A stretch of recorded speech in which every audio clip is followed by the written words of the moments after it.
بسم اللہ الرحمن الرحیم رب اشرح لی صدری ویسر لی امری واحلل عقدۃ من لسانی یفقہوا قولی۔ اگر کسی بچے کو مثلاً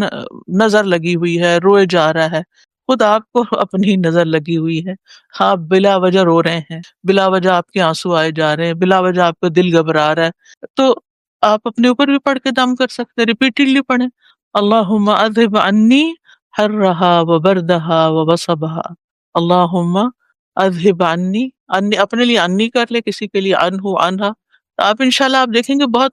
مفید پائیں گے اس کو۔ اللہ تعالیٰ کو پکارنے میں ہی تو سارے مسائل کا حل ہے، چھوٹا مسئلہ ہو یا بڑا مسئلہ ہو، اللہ سبحانہ و تعالیٰ ہی کو پکارنا چاہیے۔ لیکن لوگوں کو یہ بات سمجھ نہیں آتی، اللہ کرے ہمیں سمجھ آ جائے، ہم اپنے مسئلوں کا حل لوگوں کے پاس تلاش کرتے ہیں۔ آئیے ہم شفا کی دعاؤں میں سب سے پہلے پھر سورۃ الفاتحہ جو ہے ہی الشفا، جس کا نام ہی الشفا ہے۔ الحمد للہ رب العالمین الرحمن الرحیم مالک یوم الدین ایاک نعبد و ایاک نستعین اہدنا الصراط المستقیم صراط الذین انعمت علیہم غیر المغضوب علیہم ولا الضالین آمین۔ سب تعریفیں اللہ ہی کے لیے ہیں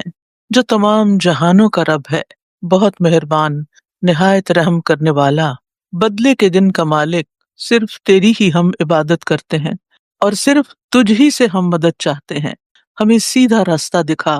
ان لوگوں کا راستہ جن پر تو نے انعام کیا، ان کا نہیں جن پر تیرا غضب ہوا، اور نہ گمراہ ہونے والوں کا۔ سورۃ الفاتحہ شفا دینے والی سورت ہے۔ ابن قیم کہتے ہیں، مجھے کچھ ایسی بے قرار کرنے والی تکالیف لاحق ہوتی تھی کہ قریب تھا کہ ان تکلیفوں کی وجہ سے میری حرکت ہی رک جاتی۔ یہ تکلیفیں دوران طواف اور طواف کے علاوہ بھی مجھے لاحق ہو جاتی تو میں فوری طور پر سورۃ الفاتحہ پڑھتا۔ یہ ہے علماء کا طریقہ، تکلیف لاحق ہوئی، فوری طور پر سورۃ الفاتحہ شروع کر دی اور اسے اپنی تکلیف والی جگہ پر لگاتا، یعنی ہاتھ پر پڑھ کے یا ویسے ڈائریکٹ اس پہ پڑھ کے، تو وہ تکلیف ایسے ہو جاتی جیسے کہ کوئی کنکری ہو جو نیچے گر گئی ہو، نکل کے باہر آ جاتی۔ وہ کہتے ہیں میں نے اس کا کئی بار تجربہ کیا۔ ہم میں سے ہر ایک کو سورۃ فاتحہ آتی، کوئی عذر نہیں، اور ہر شخص پڑھ سکتا ہے اور پورے یقین کے ساتھ پڑھے۔ دیکھیے ایک ہے پڑھنا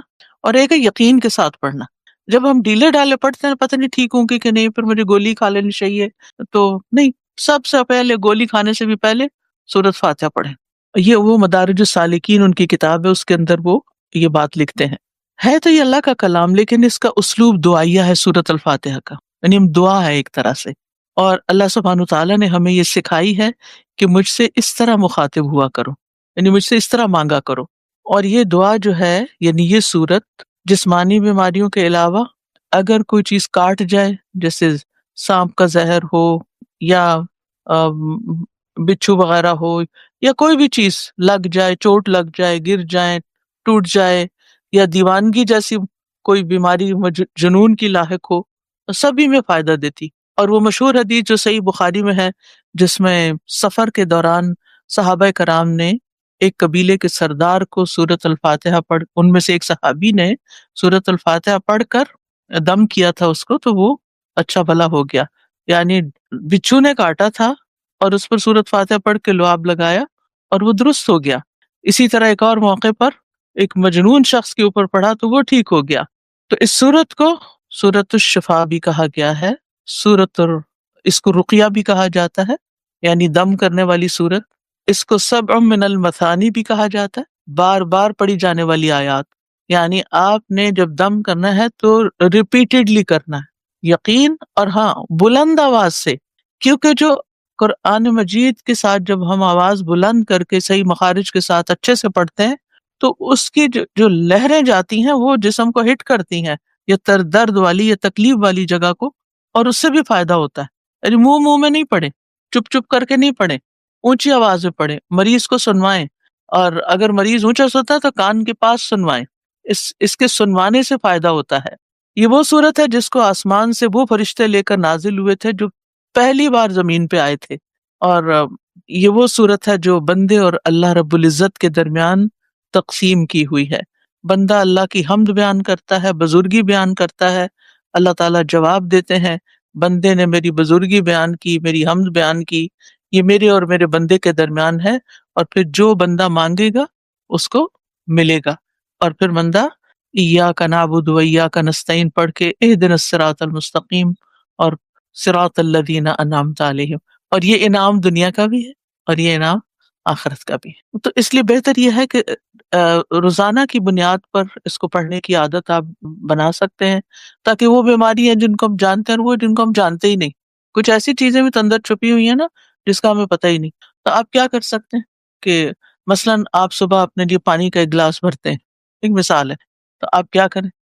خود ہی پڑھ کر اس کے اوپر ایک دفعہ پڑھ لیں، 3 دفعہ پڑھ لیں، 7 دفعہ، جو آپ کی توفیق ہو، جتنا آپ کے پاس وقت ہو، پڑھ کے اس کو دم کر لیں اور پھر اس میں سے پیتے رہیں۔ اور